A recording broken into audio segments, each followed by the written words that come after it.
Good morning, fam. It's Modern Day Caveman again here to give you another report. I think I'm going to start doing some different kind of videos, just a little bit different maybe. I need to start taking the camera with me, but I don't want to get nobody in the camera that don't want to be on camera, and then I have to deal with a bunch of mess. My son said just kind of keep it on me. I wish I could hire somebody to follow me around. That'd be cool. But, oh my gosh. Yesterday, man, first of all, I just want to say thank you. I mean, the outpouring of encouragement that I got from you guys, man, it was amazing, man. Like, God is amazing. Through His grace, He allowed you to be instruments, and y'all really encouraged me a lot to like, and especially Patrice. She like really just like, she lifted me up, man. I was feeling so down that I was laying in bed and was like, yeah, whatever. And by the time we got off the phone with her, I was up, energized. I was on the phone, getting on the computer. It was like, wow, you know. So I just wanted to thank all of y'all for encouraging me and letting me know that, you know, I'm not alone. And you know, this is the support system that I'm talking about. Is very vital that these guys returning from prison, man, or returning into society, get these support system, and they have a support system or something. I couldn't have done it without you guys, man. I could see how frustrating it could get for guys coming out and not be able to do this or do that. So I just want to thank you.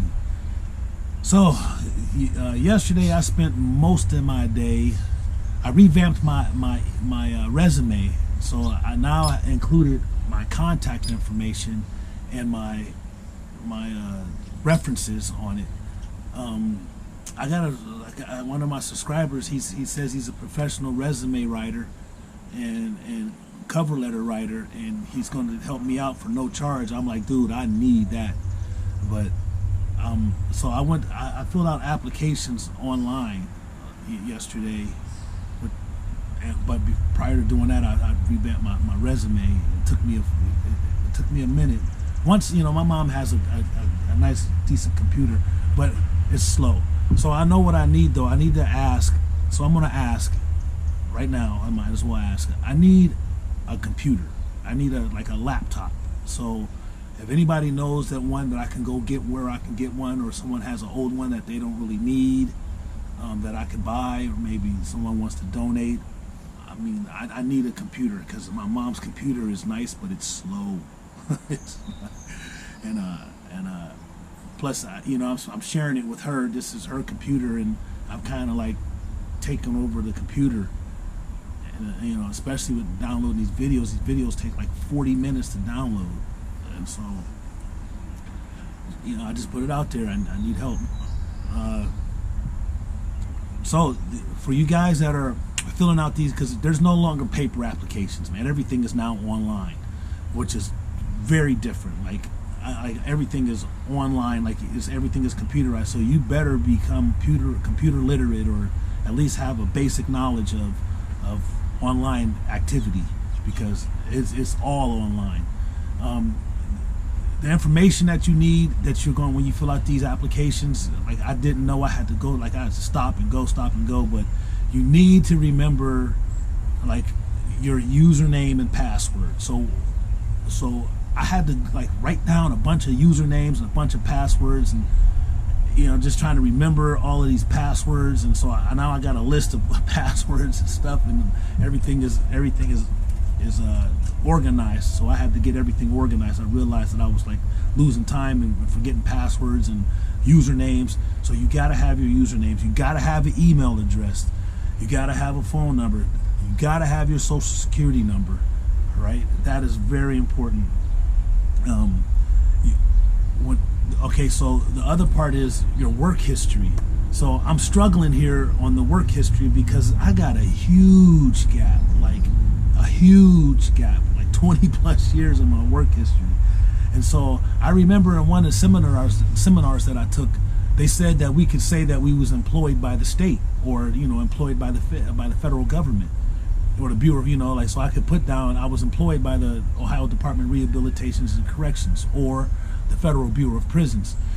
So, but it seems deceiving to me, it just kind of seems like I'm deceiving them. It's the truth. It is the truth. I was actually employed by ODRC, and I was actually employed by the Federal Bureau of Prisons, but what do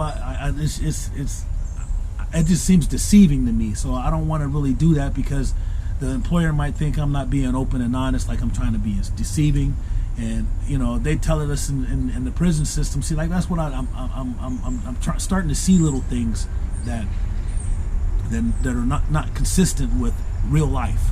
So the stuff that they're telling us in prison and applying it to real life, it's different. So I always said in prison that things look good on paper, but when you put the boots on the ground, it's like it don't work right. So I give you an example. I give you a good example.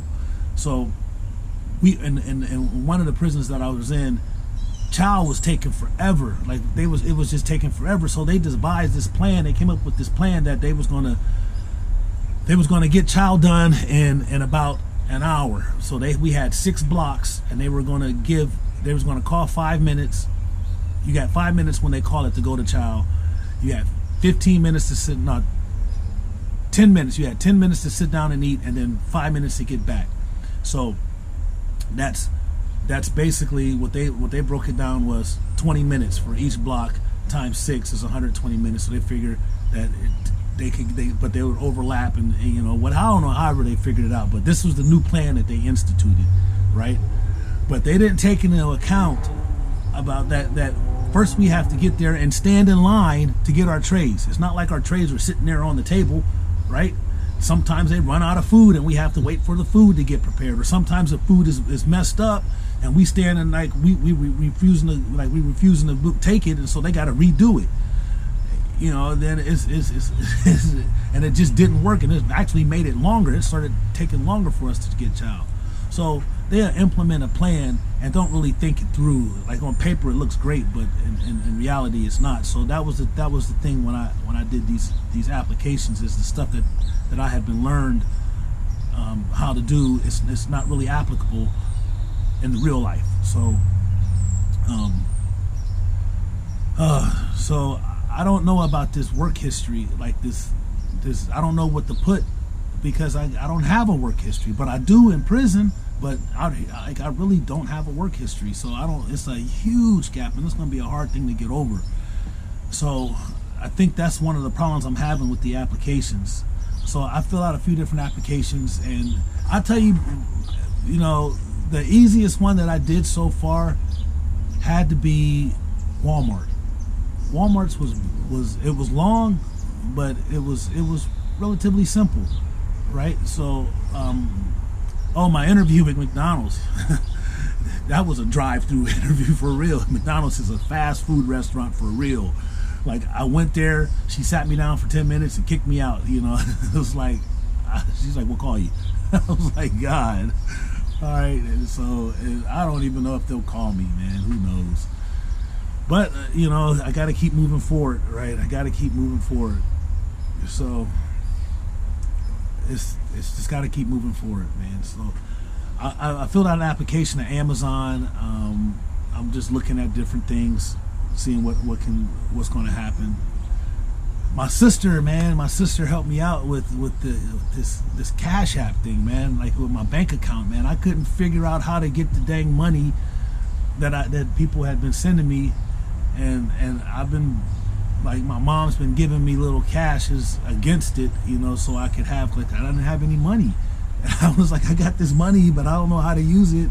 So that's how I use the money. My mom, she kind of helped me out. And then my friend Jenny, when I was in prison, this is another thing, you have to do this. If you got somebody that is in prison and that they're responsible and you believe in them, get a credit card for them. Get a credit card, put it in their name, and start using it. Show it some activity. So about 7 years ago, I realized that credit was important out here. Credit is very, very, very important. And so I had a friend of mine, Jenny, and I said, listen, I need a credit card. So what she did, she got me a credit card in my name, and it's attached to her account, but it's in my name. And she started using it. So I came out of prison with an established credit. So I forget what my credit score is. It's like 690 something, you know. But so I got a credit card. So a lot of the things that I do on the credit card, and I'm, you know, waiting on the statement to come out to pay it back. So I'm trying to establish my credit that way. So it's important that you get credit. Like, you have credit. This, like everybody was telling me, man, you gotta have credit. You gotta have good credit. So, you know, make sure you guys get credit. You have to have credit too. So I'm learning. It's a learning curve. I'm learning, and I'm just trying to adjust and adapt. But I was pretty prepared coming out, but I was not as prepared as I would like to be. As you know, now that I'm out here and I'm actually seeing it. So I just thought this would be informative, giving you some information. You know, you can't perform if you don't have the information. So I always say the 5 P's. Proper preparation prevents poor performance, right? So if you're properly prepared, you can do a good job. And you just got to have, in order to be properly prepared, you have to have the right information. So I'm using this time in this moment to give you the right information. All right. So I see that I am useful. I am really useful. And even if I'm not doing anything per se, just out actually doing something, you know, again, this is not about me. This is about him and you. So sorry, I kind of went over. I tried to keep these videos under 10 minutes, but I think that this was important, and I don't want to keep you for too long. So just remember, God loves you, so do I. Peace, one love. Oh, don't forget to like and subscribe to my channel.